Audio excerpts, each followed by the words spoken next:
Eu saúdo a amada irmãos, saúdo a amada igreja com a paz do Senhor Jesus. Amém. Confesso que eu estou mais nervoso do que o normal, porque hoje Deus me deu mais uma oportunidade de estar trazendo a palavra dele. E eu louvo a Deus porque mais uma vez ele me dá o privilégio da minha mãe me ver ministrando. Mas às vezes vocês podem pensar, mas bispo, você fala que ela sofre de mal de Alzheimer. Ela não lembra de você, mas eu sei quem é ela. Eu sei que é uma pessoa que muitas vezes orou para mim hoje estar aqui. Ela não precisa mais se lembrar de mim. Mas eu sei quem é ela. Eu sei quem foi ela na minha vida. E mesmo ela não se lembrando de mim, eu louvo a Deus por mais uma oportunidade dela me ver ministrando. Porque a primeira vez que ela me viu ministrando foi depois dela ter orado por mim 17 anos para me voltar para a casa de Deus. E eu lembro que eu fui ver minha mãe e a minha tia insistiu demais, pastor, para me pregar. Insistiu assim, surreal. E é uma tia que eu cresci escutando ela falar que eu e meu irmão iria virar bandido. E nesse dia eu vi ela falar para minha mãe, Ivonete, os seus filhos nenhum viraram bandido. E você tem na família, o único filho pastor, é o teu filho.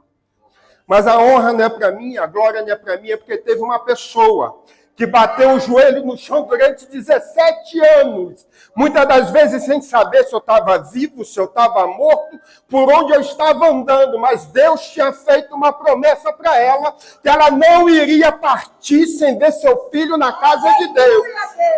E hoje eu estou aqui para honra e glória do Senhor Jesus. Igreja, eu não vou tomar muito tempo. Vou falar em 1h30 mais ou menos. Hoje eu estou com a garganta um pouco ruinzinha, mas eu gostaria que os irmãos abrissem a Bíblia no livro de Eclesiastes, capítulo 3, verso 1. Eu vou estar lendo para não tomar muito tempo. Nós vamos ler somente um versículo que fala da seguinte forma: tudo tem um tempo determinado e há tempo para todo propósito debaixo do céu. A epígrafe fala que tempo para tudo. E eu comecei a questionar a Deus. Deus, o que você quer que eu fale para a tua igreja?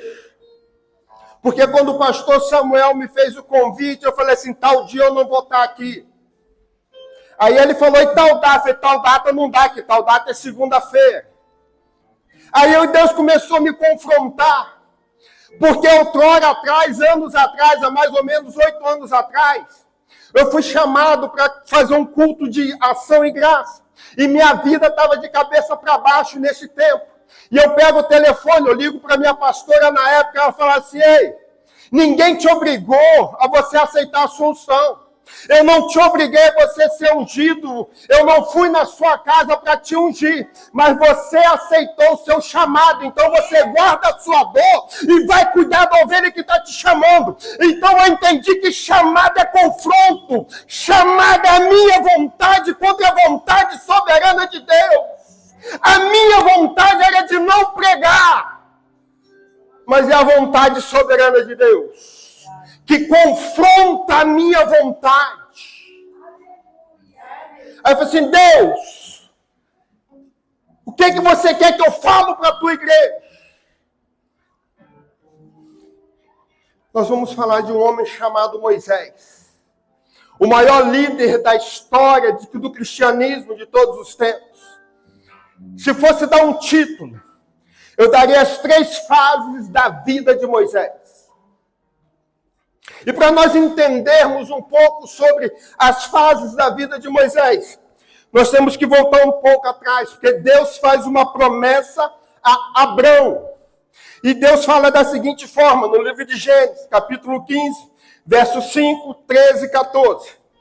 Então levou fora e disse, olha agora para os céus, e quantas estrelas se pode contar. E disse-lhe, assim será a sua descendência. Deus chama Abraão na terra de Padã e Arã e fala assim, de Ur dos Caldeus, e fala assim, Abraão, você tem que sair do meio da tua parentela. Você olha para o céu, você pode contar as estrelas? Não. Você pode contar a areia? Não. Assim será a sua descendência sobre a face da terra.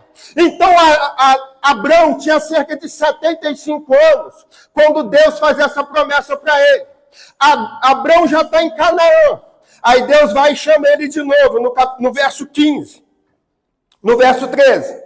Então disse a Abraão, saiba de certo que peregrina será a tua descendência em terra alheia, e será reduzida à escravidão, e será afligida por 400 anos. Mas também eu julgarei a nação, a qual ele tem de servir, e depois será grande riqueza.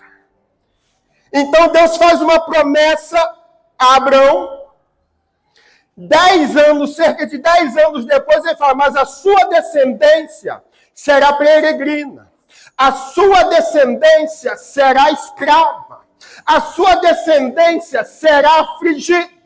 Eu entendo, pastor, no dia de hoje, se Deus fala assim, ei, teu filho vai ser um pregador, os teus netos serão um evangelista, mas antes ele será afligido, eles vão ser reduzidos à escravidão. Eu fico imaginando, pastor, Abraão olhando para ele, mas Deus, você me fez uma promessa que eu serei grande. Como é que eu posso ser grande sendo afligido? Como é que eu posso continuar na fé sendo açoitado? Como é que eu posso continuar na fé sendo açoitado pelos meus irmãos, me fazendo de escravo? Mas aí Deus vai lá e dá o conforto, mas eu julgarei a nação. Que julgarem eles, para se cumprir da mesma medida que tu julgares, tu serás julgado. Da mesma medida que tu medir, tu serás medido. Aí Abraão fica, tá bom. Mas só que, entre a promessa e eles entrarem no Egito, muitos falam que eles ficaram cativos 430 anos como escravos. Mas não foi. Porque Deus falou que eles iam ser peregrinos. Então, entre Isaac nascer e Jacó entrar necessariamente no Egito, se passaram-se 215 anos.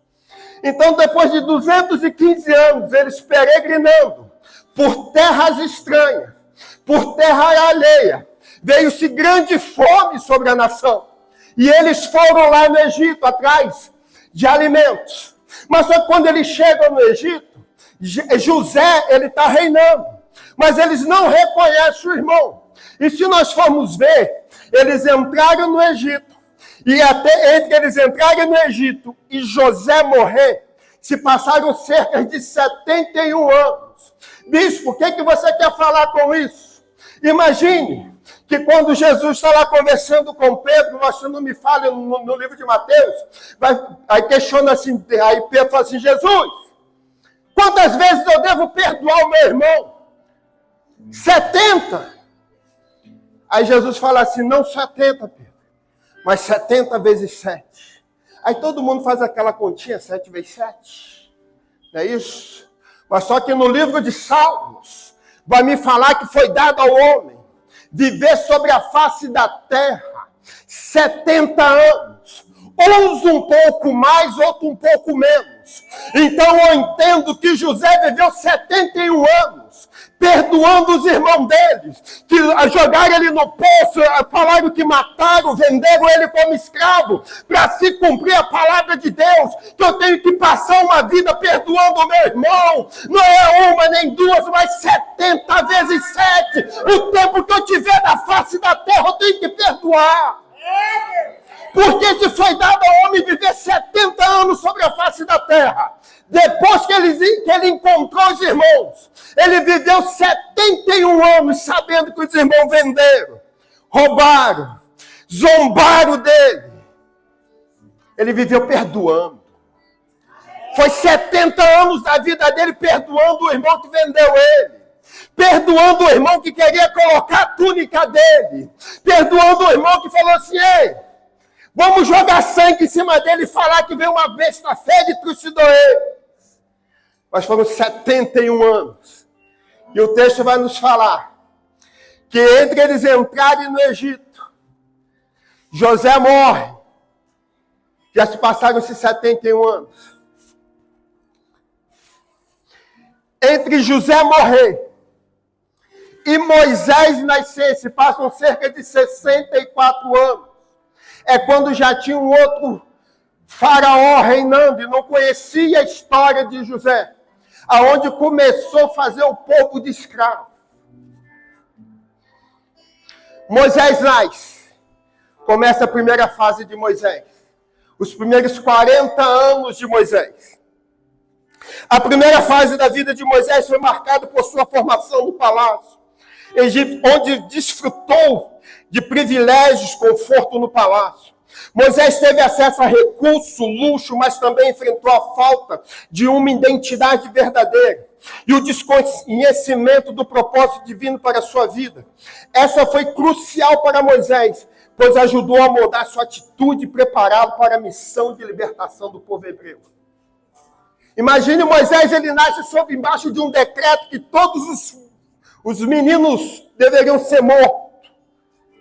Ele é colocado num cesto de junco, jogado no rio Nilo, é retirado das águas pela filha de Faraó, é cuidado pela própria mãe, conhece os costumes hebreus, mas é criado no palácio, com a doutrina dos egípcios. Aí em Êxodo, capítulo 2, verso 11 e 12. E aconteceu naqueles dias que, sendo Moisés já homem, saiu a seus irmãos e atentou para suas cargas, e viu que um egípcio feria um hebreu, homem de seus irmãos, e olhou a um e a outro, e vendo que não havia ninguém ali, matou o egípcio e escondeu na areia. Moisés, ele sabia que ele era hebreu, mas ele foi criado numa cultura egípcia. Ele vê o seu irmão sendo afligido, ele vai lá, toma uma atitude, mata o soldado e esconde. Até aí tudo bem. Só está Moisés e os hebreus. Até aí tudo bem. Êxodo 2,15. Ouvindo, pois, Faraó este caso, procurou matar a Moisés, mas Moisés fugiu de diante da face do Faraó e habitou em terra de Midian. Uma pergunta que eu quero deixar para a igreja. Só tinha Moisés, os hebreus e um soldado egípcio. Como é que Faraó ficou sabendo que Moisés matou um soldado egípcio? Cuidado! Cuidado para não colocar a mão onde Deus está colocando a espada. Porque se Moisés não tivesse feito nada, os próprios irmãos dele não tinham julgado e condenado e entregado ele a Faraó. Porque muitas das vezes nós queremos colocar a mão onde Deus fala que não é para colocar, e nós pegamos coisas para a nossa vida que não é para nós estarmos vivendo. Mas, bispo, como é que você afirma isso? Êxodo 13:14, 2:13-14. E tornou a sair no dia seguinte, e eis que um dos homens hebreus contendiam, e disse ao injusto: por que feres o teu próximo? O qual disse: quem tem posto a ti por maioral e juiz sobre nós? Pensas em matar-nos como mataste o egípcio? Então temeu Moisés e disse: certamente esse negócio foi descoberto. Você faz algo achando que está fazendo algo para ajudar alguém. Onde Deus está colocando a espada, você está colocando a sua mão. Aí tudo volta para você, mas bispo, eu sou crente, eu tenho que orar, eu tenho que fazer. Não. Você perguntou a Deus se é para fazer. Porque muitas das vezes nós estamos orando por quem Deus está botando de provação, e nós estamos pegando a provação com a nossa mão. Mas bispo, como assim? Ei, Jeremias clamava por uma nação, e Deus falou assim: Jeremias, não adianta orar, Jeremias, não adianta clamar, porque é povo rebelde, é povo de coração duro, não adianta orar que eu não vou ouvir a sua oração, Jeremias. Então eu entendo que antes de eu colocar a minha mão onde Deus está colocando a espada, Eu tenho que orar a Deus e perguntar, mas bispo, como assim? Quer um exemplo? Às vezes a sua vida está indo de vento e popa, está tudo certo, emprego bom, salário bom, vida financeira estabilizada. Aí chega uma pessoa e te conta uma história triste, pastor. Aí tu põe a mão no bolso sem saber nada e empresta um dinheiro para essa pessoa. No mês seguinte a sua vida embaralha toda, dívida aparece, você não consegue pagar as contas de casa, seu dinheiro não rende, carro quebra, filho fica doente. Mas pastor, aí você fala, mas eu estou fazendo tudo certo. Sou dizimista, sou ofertante, eu oro de madrugada, subo o morro, desço o morro, mas ei, você perguntou a Deus se era para colocar a mão onde ele está colocando a espada. Eu aprendo com aqui, ó, nessa de Moisés. Eu não devo colocar a minha mão onde Deus está colocando a espada. Ah, pastor, estou passando por isso, me ajuda. Tá bom, vou orar a Deus. Se Deus me autorizar a fazer, eu faço. Se Deus não me autorizar, eu não faço. Porque às vezes Deus está provando uma pessoa, Deus está refinando uma pessoa, Deus está moldando o caráter de uma pessoa, e você está tentando aliviar a carga do seu irmão. Ei, Deus não coloca um fardo sobre as suas costas que você não possa carregar, porque a palavra dele diz que o fardo dele é leve, o jugo é suave. Ei, se você estiver firmado na rocha, pode levantar Satanás, pode levantar o inferno, pode se levantar vendaval, furacão, pois você se permanece firme como os montes de Sião, que não se abalam. Aonde eu tenho colocado a minha mão, Deus tem colocado a espada. O texto vai nos falar que Moisés tinha 40 anos de idade. Ele foge para o deserto de Midian. Começa a segunda fase da vida de Moisés. A segunda fase da vida de Moisés, que durou 40 anos, ocorreu no deserto de Midian, onde ele aprendeu lições e foi moldado por Deus. Durante esse período, Moisés levou o rebanho do seu sogro Jetro, o rei de Midian, e se dedicou a pastorear as ovelhas. Ele aprendeu lições sobre a verdadeira grandeza de Deus e a importância de viver em anonimato, longe das riquezas do palácio egípcio. Essa fase foi crucial para Moisés, pois nela que ele se tornou um servo de Deus e foi preparado para a missão de libertação do povo. Moisés, quando tinha 40 anos de idade, ele fere o egípcio, enterra. Os seus próprios irmãos entregam ele para Faraó. Ele foge. Chega no deserto de Midian, conhece a esposa, passa a ser funcionário do sogro. Imagine você ter todo mundo que te serve e você passar a servir. Imagine você ter todo mundo que te entrega na mão, você ter que passar a entregar na mão dos outros. Você ter pessoas que levam o seu rebanho para pastar, você vai ter que passar a levar o rebanho dos outros. Você vai tirar as suas roupas de linho fino e vai colocar roupas de pele para não ser queimado no sol forte do deserto. E assim Moisés começou a ser forjado o caráter dele. Ele entender que é melhor servir do que ser servido. Ele entender que é mais sobre ele do que sobre o próximo. E Moisés começa a ter o caráter dele formado durante 40 anos. Aproximadamente, quando Moisés está na altura dos seus 80 anos, Deus chega para Moisés e fala a Moisés. O texto no livro de Êxodo, capítulo 3, do 1 ao 10, vai falar da seguinte forma. E apacentava Moisés o rebanho de Jetro, seu sogro, sacerdote em Midian, e levou o rebanho atrás do deserto e chegou ao monte de Deus, a Horebe. E apareceu-lhe o anjo do Senhor em uma chama de fogo no meio de uma sarça. E olhou, e eis que a sarça ardia no fogo, e a sarça não se consumia. E Moisés disse, agora me virarei para lá, e verei esta grande divisão, para que a sarça não se queime. Imagine Moisés tocando com o cajado o rebanho de sogro. Chega atrás do monte, o monte de Deus, o monte Horebe. Ele olha, vê uma chama. Deus se revela a ele no meio de uma sarça ardente, pegando fogo. Chamas de fogo. Moisés olha, se vira, olha de novo. E ele pensa com ele, eu vou chegar até lá. E vendo o Senhor que se virava para ver, bradou Deus a ele no meio da sarça e disse, Moisés, Moisés. Respondeu ele, eis-me aqui. E disse, não te chegues para cá. Tira o sapato dos teus pés, porque o lugar em que tu estás é terra santa. Disse mais, eu sou o Deus do teu pai, o Deus de Abraão, o Deus de Isaac, o Deus de Jacó. E Moisés encobriu o seu rosto, porque temeu olhar para Deus.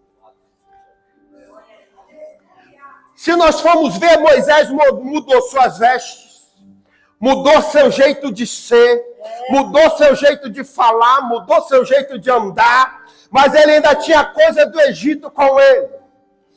Tanto é quando ele vai chegar perto de Deus, Deus vai dizer, ei Moisés, vamos trazer para os dias de hoje, ei Moisés, a sandália que você está ainda é do Egito, Moisés. Para andar na minha presença, o Egito tem que ficar fora, Moisés. Tudo que é do Egito não entra na minha presença, Moisés. Ô Moisés, tira a sandália que ainda é do Egito. Não traga nada do Egito para minha presença. Ah, bispo, mas eu menti porque foi por uma causa boa. Ei, Egito. Ah, mas eu fiz isso, mas foi só uma vez. Egito. Ah, bispo, eu não concordo com o que a minha liderança está fazendo. Egito. Porque a Bíblia vai me falar no livro de Gênesis, um homem por nome na terra de Nod.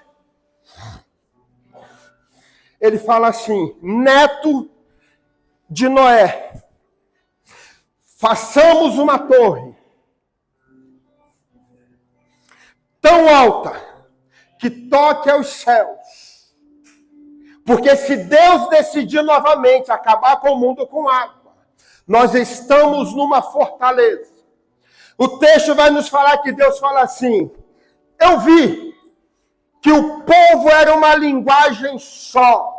Todos estavam num propósito só. Todos estavam andando na mesma direção. Todos estavam caminhando num só propósito. Não era um querendo construir, outro destruir. A palavra vai falar que eles falavam uma linguagem só. Aí Deus fala assim, eu vou descer na terra para ver o que está acontecendo. Porque nada para esse povo será impossível. Porque se falava uma linguagem só. Não era um querendo construir, o outro destruir. Não era um falando para andar para o sul, o outro falar para o norte. O texto vai nos falar que eles tinham um só propósito, falavam uma só língua, caminhavam na mesma direção, na mesma fé, no mesmo propósito. Aí Deus desce, foi Deus que desceu na terra. Confundamos a língua deles. Quando Deus desce e confunde a língua deles, eles param de andar num só propósito. Eles param de andar numa só visão. Tanto é que todos veem que para-se a construção. Desculpa, pastor. Mas se eu não estou concordando com a minha liderança, eu estou falando de mim. Eu estou no Egito. Se eu não concordo com o que a minha liderança faz, o que eu estou fazendo aqui? Eu estou falando de mim. Eu não estou falando de outra pessoa. É a mesma coisa quando eu ponho o pé no meu trabalho e quando estou satisfeito eu peço as contas. Eu não fico. Por que eu vou ficar embaixo de uma visão que eu não acredito? Se eu estou debaixo de uma visão que eu acredito, eu tenho que caminhar na mesma direção. Eu tenho que caminhar no mesmo propósito. jeito. Eu tenho que estar na mesma fiação, porque o texto bíblico vai falar: o que é ligado na terra é ligado no céu, o que é desligado na terra é desligado no céu. Então eu entendo que quando Deus fala, pode se levantar. Se eu tiver na mesma fiação, pode vir terremoto, pode vir furacão, pode levantar o inferno, pode levantar quem for, porque eu estou firmado na rocha. E outra coisa, pastor, que me chama a atenção, parece que a pastora estava no meu esboço. O cidadão recebe uma promessa que vai libertar, que vai pregar, que vai evangelizar. Aceita Jesus hoje, amanhã quer fazer. Ei, deixa eu te falar um segredo. Deus vai levar mais tempo te preparando do que te usando. Porque Moisés recebeu uma promessa e levou 40 anos sendo preparado o caráter para andar na presença de Deus. Então não é da noite para o dia. Se Deus te prometeu, fica na promessa, acredita na promessa. Porque se ainda você não está pregando, é porque Deus está te formando. Se você ainda não está evangelizando, é porque Deus está formando o seu caráter.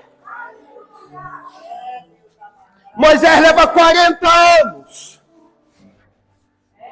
sendo preparado dentro do palácio. 40 anos sendo preparado dentro do deserto, na casa do sogro, aprendendo a receber ordens. Porque no palácio ele dava, no deserto ele recebia. Aí Deus falou: ei, Moisés, a sandália do Egito, na minha presença o Egito não chega, não fica. E disse o Senhor: tenho visto atentamente a aflição do meu povo, que está no Egito, e tenho ouvido o seu clamor por causa dos teus exatores, porque conheci as suas dores. Portanto, desci para livrá-lo da mão dos egípcios, e para fazê-lo subir daquela terra, a uma terra boa e larga, uma terra que emana leite e mel, ao lugar do cananeu, do eteu, do amorreu, do perizireu e do eveu e do jebuseu. E agora, eis que o clamor dos filhos de Israel é vindo a mim, e também tenho visto a opressão com que os egípcios oprimem. Vem agora, pois eu te enviarei a Faraó, para que tires o meu povo, os filhos de Israel, do Egito. Mas só que Deus me fez uma promessa que um dia eu ia pregar. Acho que eu já contei aqui que eu queria pregar porque eu queria tomar Coca-Cola. A minha irmã vai até rir. Porque quem é da antiga só recebia a Coca-Cola quem era pastor. Nem evangelista, nem é só pastor. E eu falava: um dia eu vou ser pastor. Só para tomar Coca-Cola. Mas ninguém me falou que a Coca-Cola vinha cheia de responsabilidade. A Coca-Cola vinha para me guardar a minha dor e ir lá socorrer a dor do meu irmão. Ninguém me falou que para mim tomar Coca-Cola, a Coca-Cola vinha com madrugada de joelho no chão. Vinha com dias de subir ao monte para orar pela igreja. Vinha dia de passar a madrugada socorrendo as ovelhas. Era de guardar a minha dor, eu de luto, e socorrer pessoas que o pai se suicidaram. Eu de luto, meu telefone toca. Tinha acabado de enterrar meu filho, meu telefone toca. Pastor, o pai de fulano de tal se suicidou, ela está desesperada, eu não tenho como ir. Tem como você vir me buscar para a gente socorrer a pessoa? Eu falei assim: eu estou precisando. Eu estou precisando. Mas eu guardei a minha dor e fui socorrer a minha ovelha. Porque o chamado confronta o que eu quero para a minha vida.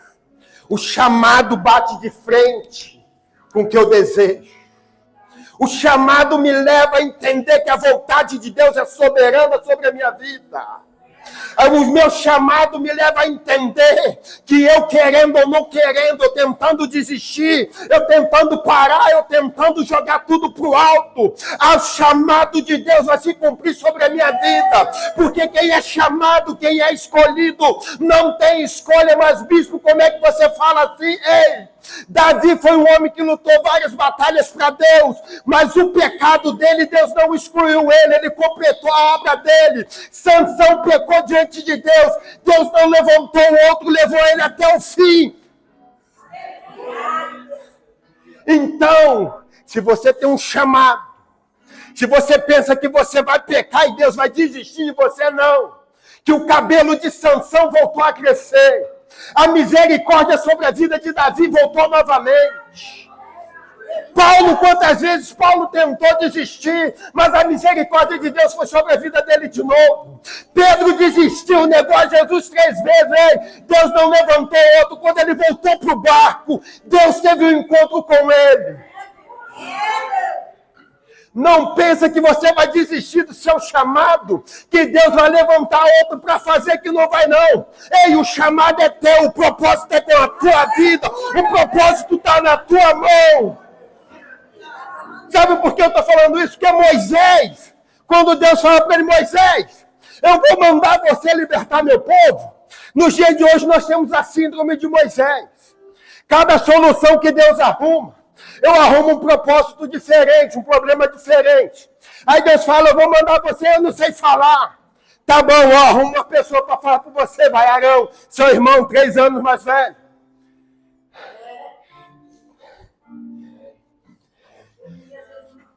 Mas o povo não vai entender. Vai, fala que eu sou o Deus dele, o Deus do pai dele, o Deus de Abraão, Deus de Isaac, Deus de Jacó. E se Faraó não deixar? Ele vai deixar, Moisés. Então eu vou falar quem foi que me enviou. Parecia repartição pública. Cada solução que Deus arrumava, ele arrumava um problema diferente. É igual a gente quando está no começo do ministério. A primeira vez que vai pregar, não. A gente quase morre. Depois a gente entende que a gente não consegue viver sem estar diante do altar pregando a palavra de Deus. Que quando nós não subimos no altar, parece que nós estamos morrendo. Quando nós não estamos falando do amor de Deus, nós estamos morrendo. Às vezes nós estamos no nosso trabalho, estamos na rua, estamos no carro. Quando nós se pegamos, nós estamos falando do amor de Deus, da benfeitoria que Deus fez pela nossa vida. Porque andar na presença de Deus nos faz forte, nos faz permanecer no propósito, nos faz permanecer na chamada. Não adianta inventar desculpa, pois a chamada sobre a sua vida vai se cumprir. Aí Moisés, depois de tanta desculpa, Moisés aceita. Terceira fase da vida de Moisés. A terceira fase da vida de Moisés foi 40 anos. Mas foi 40 anos no deserto. Não foi 40 anos tentando tirar o povo. Foi 40 anos no deserto. De 0 a 40 no palácio. De 40 a 80 no deserto, na casa do sogro. E os outros 40 anos foi colocando em prática tudo que ele aprendeu de liderança, de servir, de guiar, de estar diante da presença de Deus.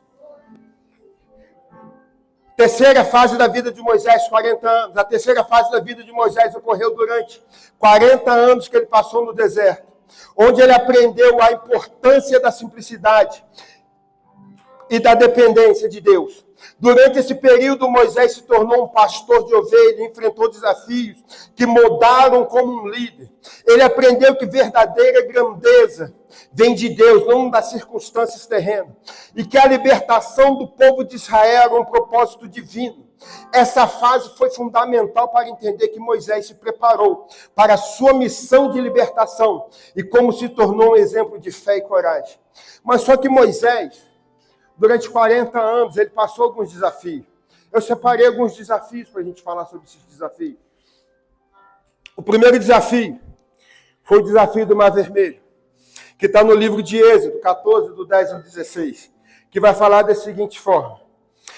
E aproximando-se Faraó, os filhos de Israel levantaram os seus olhos, e eis que os egípcios vinham atrás dele, e temeram muito. Então os filhos de Israel clamaram ao Senhor, e disseram a Moisés: não havia sepulcro no Egito, para nos tirar de lá, para que morramos neste deserto? Por que nos fizeste isso, fazendo-nos sair do Egito? Eles saem do Egito, eles vêem todo o poder de Deus durante as 10 pragas. Que cada praga que Deus mandou foi para açoitar um deus egípcio. Eles viram, eles saem com a riqueza toda, com os despojos do Egito. Mas quando eles se deparam com o primeiro obstáculo, eles falam: Deus, você nos tirou de lá que tinha sepultura para nos sepultar, para morrer aqui no meio do deserto, no meio do nada. Qualquer coincidência, qualquer semelhança é mera coincidência. Que às vezes a nossa vida, quando dá uma travada, a gente questiona a Deus. Isso é normal do ser humano. Aí, não é esta palavra que te falamos no Egito, dizendo: deixa-nos que servimos ao egípcio, pois é melhor nós forem servir aos egípcios do que morramos no deserto. Moisés, porém, disse ao povo: não temais, estai quieto e vede o livramento do Senhor, que hoje vos fará. O Senhor pelejará por vós, e vós calareis. Então disse o Senhor a Moisés: porque clamas a mim? Diz aos filhos de Israel que marchem. E tu levanta a tua vara, estende a tua mão sobre o mar, fende-o para que os filhos de Israel passem pelo meio do mar seco.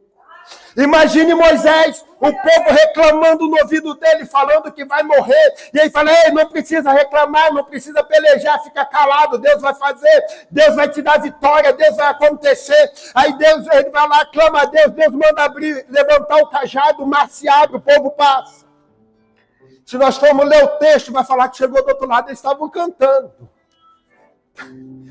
Às vezes não estavam murmurando do lado de cá. Mas aí na hora de passar, que chegou do outro lado, que a vitória chegou, nós vamos cantar. Mas sabe por que é isso? Porque tem pessoas dentro da casa que é filho, mas tem pessoas dentro da casa que é empregado. Mas, bispo, o que você quer falar com isso? Tem pessoas dentro da casa de Deus que está servindo a Deus pelo que Ele pode dar. Então você tem salário, mas filho tem honra, filho tem promessa, filho sabe o que Deus vai fazer. Mas, bispo, como assim um filho pródigo? Quando ele se perde, ele está distante, ele decide voltar. O pai olha, avista ele de longe. Aí fala assim: meu filho está voltando. Aí vira para os empregados que está dentro da casa. Porque empregado tem salário, pastor. Empregado não tem honra. Empregado recebe ordem. Filho sabe o que o pai vai fazer. Porque filho tem intimidade. Filho não é escravo. Aí fala assim: prepara a melhor roupa. Prepara a sandália nova. Prepara anel para o meu filho. Porque para ele eu tenho honra e para você eu tenho salário. Porque você me serve pelo que eu posso te dar. Você não me serve porque eu sou seu pai. Aí o povo antes do mar reclamou. Depois do mar estava cantando o hino de vitória. Segundo desafio. Desafio de Mara. Já estou terminando. Êxodo 15, 23 ou 27. Então, chegando a Mara, não puderam beber as águas de Mara, porque eram amargas, por isso chamou o lugar de Mara. E o povo murmurou contra Moisés, dizendo: que havemos de beber? E ele clamou ao Senhor, e o Senhor mostrou-lhe uma árvore que lançou nas águas, e as águas tornaram-se doces. Ali lhe deu um estatuto e uma ordenança, e ali os provou. E disse: se ouvires atento a voz do Senhor teu Deus, e fizeres o que é reto diante dos teus olhos, inclinares o teu ouvido e os seus mandamentos, e guardei todos os seus estatutos, nenhuma enfermidade porei sobre ti, que pus sobre o Egito, porque eu sou o Senhor que te sara. Então vieram Elim, e ali havia 12 fontes de água de 70 palmeiras, e ali acamparam junto às águas. Quando chegaram em Mara, as águas eram amargas. Os estudiosos, os teólogos vão falar que essas águas eram para curar as doenças que eles trouxeram do Egito. Mas eles não souberam agradecer. Eles reclamaram mais uma vez. Aí Deus fala para eles, se vocês atentarem a minha palavra, fazer o que é reto diante de mim, nenhuma das doenças que eu lancei sobre o Egito vai ser sobre vós. Aí Deus vai lá e prepara um lugar com 12 fontes, 70 palmeiras para eles descansar. Aí eles... Aí todo mundo agradece. Todo mundo agradece. Mas só que Deus, ao longo do deserto, o povo vai se corrompendo, vai se entristecendo. E isso vai colocando Moisés na dúvida com Deus. Quantas vezes no meio da nossa caminhada, nós não falamos assim, Senhor, será que eu estou fazendo o que é reto aos seus olhos? Será que eu estou fazendo o que é certo? Tanto é que o terceiro desafio de Moisés foi a presença. Êxodo 33, 1 ao 3. Disse o Senhor a Moisés, vai, sobe daqui tu e o povo que fizeste subir da terra do Egito, a terra que jurei a Abraão, a Isaque e a Jacó, dizendo, a tua descendência darei. Enviarei um anjo diante de ti, e lançarei fora os cananeus, os amorreus, os heteus, os perizeus, e os heveus e os jebuseus. Há uma terra que mana leite e mel, porque eu não subirei no meio de ti, porquanto é povo de dura cerviz, para que não consuma eu no caminho. Deus chega para Moisés. Moisés, sobe com esse povo daqui. Eu vou mandar um anjo diante de ti que vai botar seus inimigos abaixo. Mas eu não vou no meio de vocês, senão eu vou consumir esse povo. Porque é povo rebelde. É povo que só sabe murmurar. É povo que não sabe ver os feitos que eu estou vendo, que eu estou fazendo. Porque o povo que expõe, Deus mandou pão do céu. O povo que escarne, Deus mandou cordonice. O povo reclamou do frio, Deus mandou uma coluna de fogo. O povo reclamou do calor, Deus mandou uma nuvem para proteger ele durante o dia. Nada que Deus fazia estava suficiente para esse povo. A ponto de Deus falar, é povo rebelde. Eu não vou no meio dele. Disse... Êxodo 33, 14, 15, aí Moisés vai. Ele lembra que ele está ali para servir. Eu imagino que Moisés vai à tenda e abaixo, se ajoelha e fala assim, disse, pois, irá a minha presença contigo, para te fazer descansar. Então lhe disse, se a tua presença não for conosco, não nos faça subir daqui. Aí Moisés questiona a Deus, porque Deus... O texto vai nos falar que Deus falava com Moisés face a face. Dentro da tenda. Imagine Moisés virar para Deus. A pastora Ana, vamos pegar a pastora Ana como exemplo, porque ela não pode me processar, então pode pegar. Deus, eu só saio daqui da Avenida Sapopemba se a tua presença for comigo. Porque se a tua presença não for comigo, eu não tiro o povo daqui da Sapopemba. Porque aqui o Senhor me colocou e até aqui a tua presença está comigo. Se não for para a tua presença e comigo, eu não saio. Aí às vezes a pessoa fala, por que ela não abre outra igreja? Porque Deus não mandou ela abrir. Porque no dia que Deus mandar, Deus vai que a minha presença vai estar lá. Minha presença vai estar aqui. Minha presença vai estar na Hugo de Barros. Minha presença vai estar no Rodolfo Pirani. A minha presença vai estar no Promorá. A minha presença é contigo. Então tem coisas que às vezes a gente não entende. Por que não abriu? Porque Deus não mandou. Eu não fazia parte do ministério.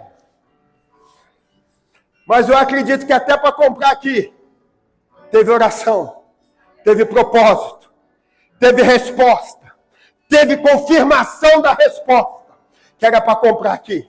Porque se fosse assim, ei Deus, eu não vou tirar o povo daqui para pagar aluguel em outro campo. Que aqui o povo não paga aluguel. Eu não vou arrancar lã de ovelha, Deus. Eu só saio da Hugo de Barros para dentro do que é nosso.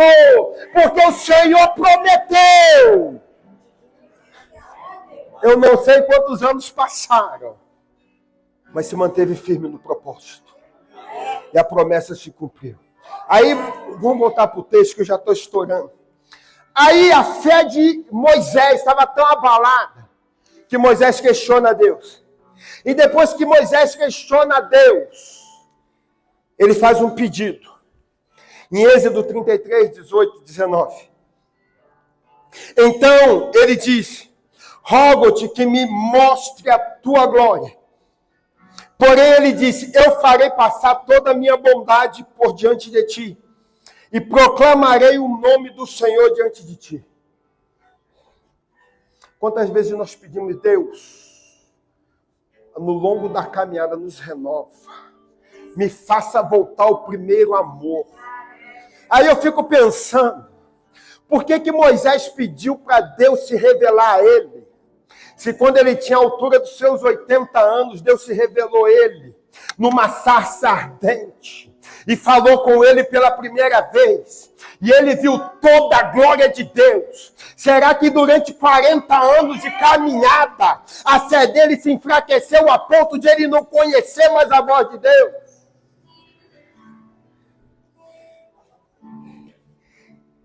Êxodo 33, 20. E disse mais: não poderá ver a minha face, porquanto homem nenhum verá a minha face e viverá. E disse mais o Senhor: eis que um lugar junto a mim, aqui te porás sobre a penha.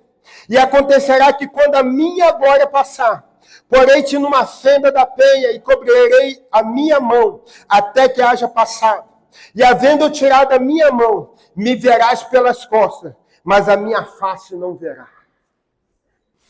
Ele pede a Deus para ver a Deus, mas Deus não falava com ele face a face dentro do templo. Não falava com ele face a face dentro da tenda. Aonde Moisés se perdeu, que precisou ter um encontro com Deus novamente. Aonde eu tenho me perdido na minha caminhada, que eu tenho que me encontrar com Deus novamente. Deus se mostrou para Moisés na segunda fase da vida dele. E na terceira fase da vida dele, Moisés pediu para Deus se revelar a ele. E você, e nós, e eu, como eu estou no meu chamado? A minha chama está acesa? Ou preciso que Deus se revele a mim novamente? Porque depois de 40 anos vivendo no palácio, 40 anos no deserto, e depois mais 40 anos ter a fé dele abalada, a ponto de falar: Deus, se revele a mim. Deus, eu preciso ver você novamente. Entre outras palavras, Deus, eu preciso sentir o primeiro amor. Como está a nossa fé no dia de hoje? Em qual fase da vida nós estamos vivendo? A fase de ser preparado ou a fase de ser usado? Como está o nosso relacionamento com Deus? A minha chama se encontra acesa, como a do primeiro amor? Ou preciso que Deus se revele a mim novamente? Como está a minha fé diante do Salvador? Que o Espírito Santo possa falar melhor os corações dos irmãos. Uma salva de palmas.